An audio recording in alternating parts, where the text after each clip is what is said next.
मुलाकात की और उनसे बात की कि सब के पीछे खो क्या रहा है मुंबई में।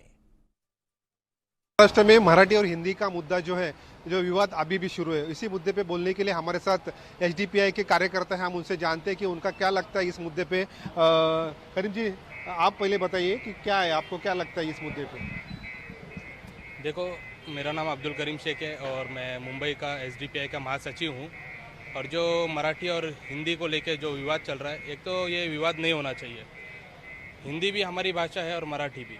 अब हम महाराष्ट्र में रहते हैं तो मराठी हमारी मातृभाषा है। और कुछ लोग अभी जो लोग मुंबई में बहुत एक मेट्रो सिटी भी है और एक आर्थिक राजधानी भी है, लोग यहाँ पर काम के लिए भी आते हैं, अपना पेट पालने के लिए भी आते हैं।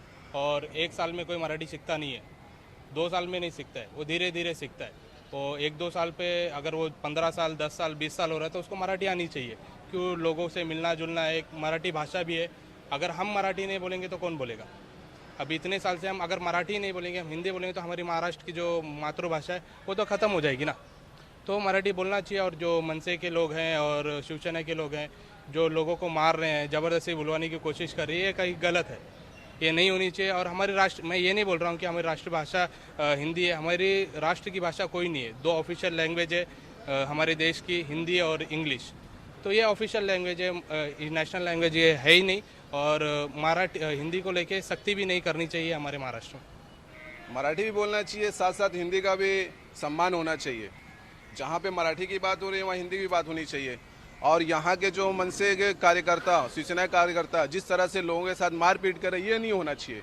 हम सम्मान करते हैं मराठी का, मराठी बोलने आना चाहिए, सीखना चाहिए जिनको लोगों को नहीं आती है। और राज ठाकरे को ये समझना चाहिए कि जिस तरह से ये समझ रहे हैं कि मराठी का सम्मान नहीं, तो बिल्कुल गलत है। हिंदी का भी सम्मान होना चाहिए। जहाँ पे आप मराठी की बात करते हैं वहाँ पे हिंदी की क्यों नहीं बात करते हैं, ये बस कहना चाहूँगा मैं। ये जो मुद्दा जो चल रहा है हिंदी मराठी का, ये मुद्दा कैसा एक पॉलिटिकल वे पे लेके जा रहा है। कैसा है कि मुंबई के अंदर लोग भारत के कोने कोने से आते हैं रोजगार के लिए, कि मुंबई एक रोजगार का सबसे बड़ा हब है। तो लोग अपना सपना पूरा करने के लिए, पेट पालने के लिए मुंबई में आते हैं। तो राज ठाकरे साहब को समझना चाहिए कि हिंदुस्तान में मुंबई आता है, मुंबई हिंदुस्तान के बाहर नहीं है। हाँ, अगर हम मुंबई में रहते हैं, महाराष्ट्र में रहते हो, मराठी हमको आना चाहिए। आना इसलिए चाहिए क्योंकि भारत में जितनी लैंग्वेज है वो सब लैंग्वेज हमको आना चाहिए, कि हर लैंग्वेज का सम्मान हमको करना चाहिए। क्योंकि मालूम कैसा आने वाले टाइम में कैसा होगा, आप ना एक समुदाय को दूसरे समुदाय को बांट रहे, ये बांटने का काम खत्म कीजिए, आप जोड़ने का काम कीजिए। जैसे हिंदी हमारी भारत की एक जुबान है, वैसे मराठी भी है, उर्दू भी है। तमाम जबानें मिलकर ही एक हिंदुस्तान बनता है। तो आप इस पर राजनीति ना करें। मैं राज ठाकरे को ये कहना चाहूँगा, इस पर राजनीति ना करें कि आपको विकास, भारत के अंदर जो है जो गरीबी जा रही है, एजुकेशन नहीं है और जॉब नहीं है, इस पर आपको ध्यान देना चाहिए। इस पर आपको धरना प्रदर्शन आंदोलन करना चाहिए। ये मुद्दा है, ये हिंदी मराठी कोई मुद्दा नहीं है। मुंबई में रहने वाला हर व्यक्ति जो है, जो पुराने टाइम से 25-20 साल से रहता है, उसको मराठी आता है। और जो नया नया आता है, साल 2 साल को मराठी नहीं आती, उसको सीखने में टाइम जाएगा। तो ये आप लोग को समझना चाहिए कि मराठी एक लैंग्वेज है। हर लैंग्वेज सीखने के लिए कोचिंग सेंटर होता है, लोग वहाँ जाके सीख भी रहे हैं। और मगर आप डरा कर, धमका कर, मार कर और अपना अपने एक खौफ पैदा करना चाह रहे हो, ये गलत है। भारत में जितने भी लैंग्वेज है वो सब भारत की लैंग्वेज है। सबका सम्मान करना हर भारतीयों का वो है। तो इस पर मैं यही कहना चाहूँगा, अपनी बात खत्म करना चाहूँगी कि मराठी भी बोलना चाहिए, हिंदी भी बोलना चाहिए, इंग्लिश भी बोलना चाहिए, उर्दू भी। भारत में जितनी लैंग्वेज है सबको बोलना चाहिए और सीखना भी चाहिए।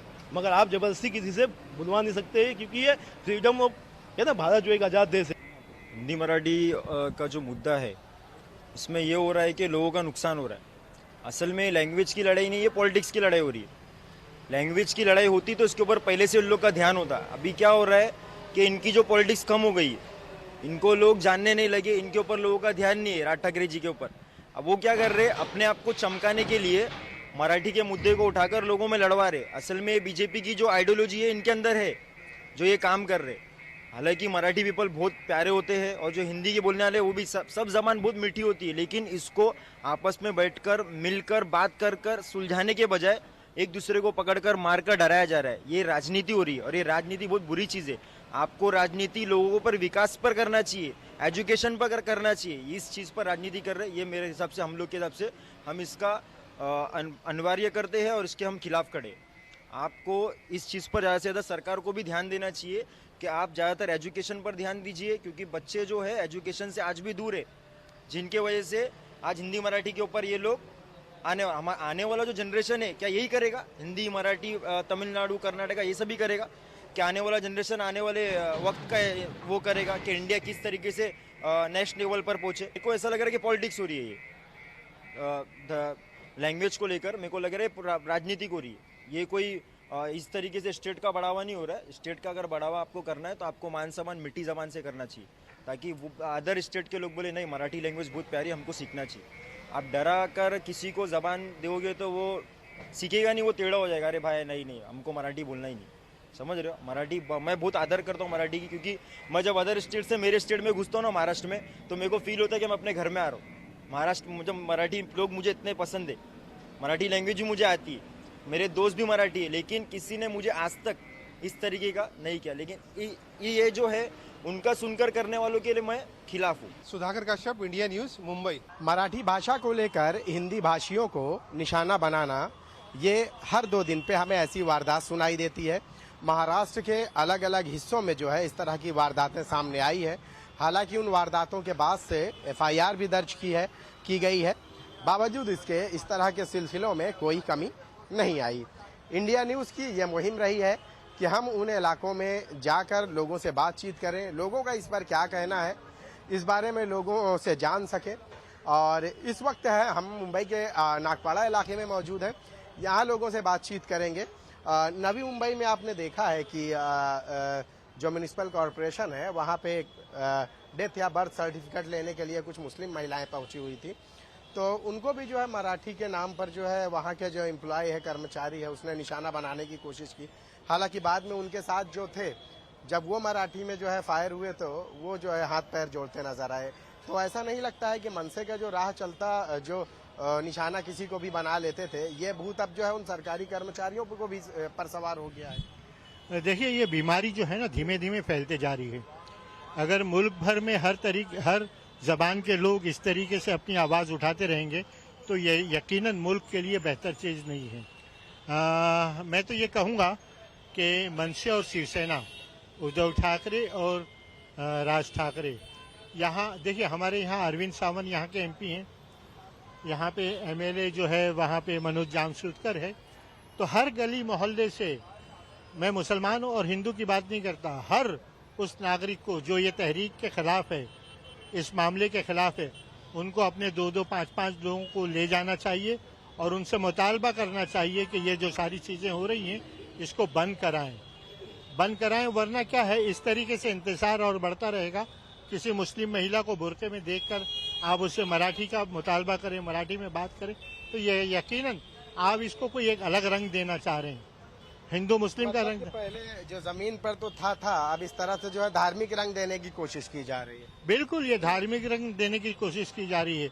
ये तो वो आपने वो नितेश राणे के मंसूबे को कामयाब करवा दिया आपने, कि मतलब बुरके और दाढ़ी वाले को देखकर आप मराठी में बात करें और उसको रोककर जलील करें। ये अच्छी चीज नहीं है। इससे क्या है, हालात और बिगड़ेंगे, मामलात और खराब होंगे। इसलिए आवाम की जिम्मेदारी है कि वो अपने अपने लीडरों को, जिसको आपने MP बनाया, MLA बनाया, उनके पास जाकर आप ये मुतालबा करें कि इन चीज़ों को रोकने का काम करें। अच्छा, सरकार ने इस पर कार्रवाई करने की बात कही है, FIR भी देखिए होती है, वजह क्या है? बावजूद इसके जो है इस तरह का जो है सिलसिला जो है वो थमने का नाम नहीं ले रहा है। देखिए ना, थाने वाली आप वो रील देखिए, रिपोर्ट देखिए, कितनी ढटाई से वो बात कर रहा है, उसको कोई एहसास ही नहीं है। वो ऐसा लग रहा है कि मतलब कोई हिमालय की चोटी पे कोई झंडा गाड़ रहा है। अरे भाई, तेरा काम जो है वो बर्थ सर्टिफिकेट की बात हो रही है, वो मसला हल करके दे उनका। अब भाई मुंबई महानगर पालिका में महाराष्ट्र असेंबली में, ये मंत्रालय में लोग जाते हैं, हिंदी भाषी भी जाते हैं, तो क्या उनका काम नहीं होगा? क्या वो महाराष्ट्र नहीं है? 20-20 साल से रहते नहीं, उनकी जबान में वो रवानी नहीं आ पाती, तो आप क्यों उसको इस तरीके से, मतलब ठीक है मराठी जबान अच्छी सीखना चाहिए, लेकिन आप जबरदस्ती इस तरीके से किसी के गर्दन पे पैर रख के नहीं सिखा सकते। आपको क्या लगता है कि भाषा के आड़ में जो है, जो इलेक्शन है BMC का, उसके पहले ये माहौल बन रहा है, फिर उसके बाद शायद जो है ये कहीं गुम हो जाएगा और हमारे बुनियादी जो मसाइल है आवाम के, जनता के, वो ऐसे ही बरकरार रहेंगे? देखिए, ये तो बिल्कुल गुम होने वाली ही बात है, क्योंकि अभी सामने इलेक्शन है और इनके पास कोई काम धंधा है नहीं, ये सबको पता है। तो इनको फिर सिर्फ यही चाहिए कि आप मराठी बोलो। अरे मराठी बोलो, ठीक है, अच्छी बात है, भाषा है, बोलना चाहिए, कोई उसका विरोध नहीं कर रहा है, लेकिन किसी को जबरदस्ती आप जबरदस्ती बुलवाओगे। कोई बुरका में है उसको आप बोलोगे उसके सामने मराठी बात करो, कोई दाढ़ी टोपी वाले उसके सामने आप बोलोगे मराठी में बात करो, ये तो आपकी गुंडागर्दी है ना, दादागिरी है। मैं तो महाराष्ट्र के जो हमारे लाडले मुख्यमंत्री जिनको कहते हैं देवेंद्र फडणवीस जी से, उनसे मैं तो दरखास्त करता हूं कि जो इस तरीके की हरकत करते हैं, गुंडई करते हैं, उनके खिलाफ बाकायदा FIR होना चाहिए और उनको जेल के पीछे पहुंचाना चाहिए। उन्होंने तो कहा है कि ये बर्दाश्त नहीं किया जाएगा, बावजूद इसके ये सिलसिला अभी तक थमने का नाम नहीं ले रहा है। नहीं, ये सब दिखावा है। ये देखिए, उनके पास इतना पावर है, वो चाहे तो 24 घंटे के अंदर इस चीज को रोक देंगे, लेकिन मैं बताया ना कि चोर चोर मौसियार भाई दोनों एक हैं, और वो कह रहे हैं कि तुम जो है जाके इस तरीके से करो और हम इस तरीके की बात करेंगे। हम कहते हैं कि नीतीश राणे इतनी बड़ी गुंडई करके और इस तरीके की भाषा इस्तेमाल करके अभी तक वो मंत्रिमंडल में कैसे बैठा है? उनको तो फौरन मंत्रिमंडल से बर्खास्त करना चाहिए और फडणवीस जी का संदेश जाना चाहिए महाराष्ट्र के हर मिनिस्टरों के बीच कि जो भी इस तरीके की हरकत करेगा उसके खिलाफ जो है कार्रवाई होगी।